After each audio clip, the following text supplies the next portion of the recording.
ডিম মানে whole egg তার কুসুমকে বাদ দেওয়া।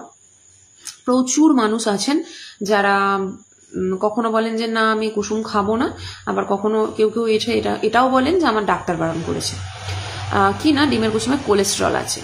এইবার আমি একটু বলি, হাঁসের ডিম obviously gout pain, arthritis, uric অ্যাসিডের পেন, বা অনেক সময় দেখা যায় গাউটি আর্থারাইটিস বা কিডনির প্রবলেম, সিকেডি যারা রয়েছেন বা একেআই তাদের ক্ষেত্রে প্রবলেম করে।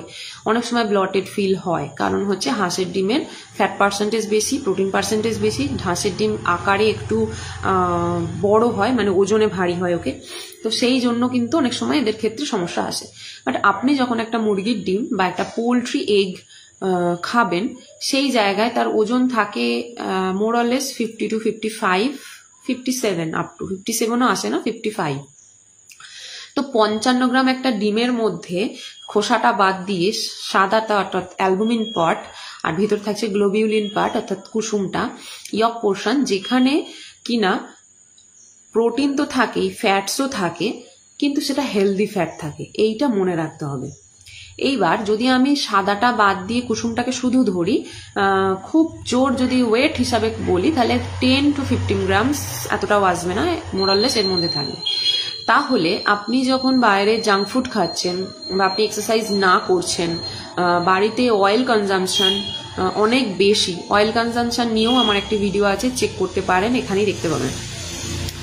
যখন বেশি মিল্ক প্রোডাক্ট বা কাউ মিল্ক বা হোল মিল্ক খাচ্ছেন, পনির খাচ্ছেন, অনেক সময় দেখা যায় ফ্যাটি ফিশ বা মাছের তেল দিয়ে কোনো রান্না হচ্ছে, পুঁই শাক, এরকম ধরনের শাক এইসব রান্না হচ্ছে, সেগুলোতেও কিন্তু ইকুয়ালি আপনার কোলেস্টেরল থাকে।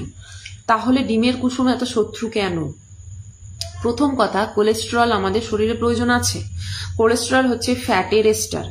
তো কোলেস্টেরল আর mainly two types, good cholesterol and bad cholesterol, মানে এইচডিএল এবং এলডিএল। এবার এলডিএল এর মধ্যে কি, পুরো কথাটা যদি বলি তাহলে লো ডেন্সিটি লাইপোপ্রোটিন, অর্থাৎ যে লিপিড প্লাস প্রোটিন অর্থাৎ লাইপোপ্রোটিনটা খুব কম ডেন্সিটিতে রক্তে মিশে যাবে, মানে মিশতে খুব তাড়াতাড়ি, সেটা কিন্তু খারাপ। কিন্তু যেটা হাই ডেন্সিটি, ঘনত্ব বেশি, সেটা আমাদের জন্য গুড, অর্থাৎ good fat.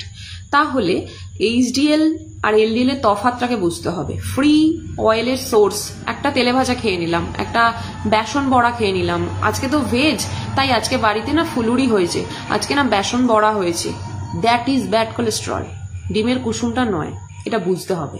R 10 to 15 grams মানে শুধুমাত্র কুসুমটার ওজনটাই 10 to 15 গ্রামস, এর মধ্যে বা কোলেস্টেরল যতটা থাকবে সেটা ক্যালকুলেটেবল। আর এটা মনে রাখবেন, আমাদের মানব দেহের 350 নিচে কোলেস্টেরল রাখলেই চলে। এখন আপনি কি করে জানলেন যে আপনি ওই ডিমের কুসুমটা থেকে 350 উপরে চলে যাচ্ছেন? তো সেটার কাজ ডায়েটিশিয়ানদের, তাদের হাতে ছেড়ে দিন। এটার ক্যালকুলেশন কিন্তু কোনো ডক্টর আপনি নিজে করতে পারবেন না, গুগল ঘেটে বিভিন্ন অ্যাপ খুঁজে অসম্ভব, জাস্ট পারবেন না। ঠিক আছে, একটা মোরাললেস আইডিয়া পেতে পারেন, কিন্তু সেটা পারবেনই না, কারণ আরডিএ ক্যালকুলেশন আপনারা জানবেনই না।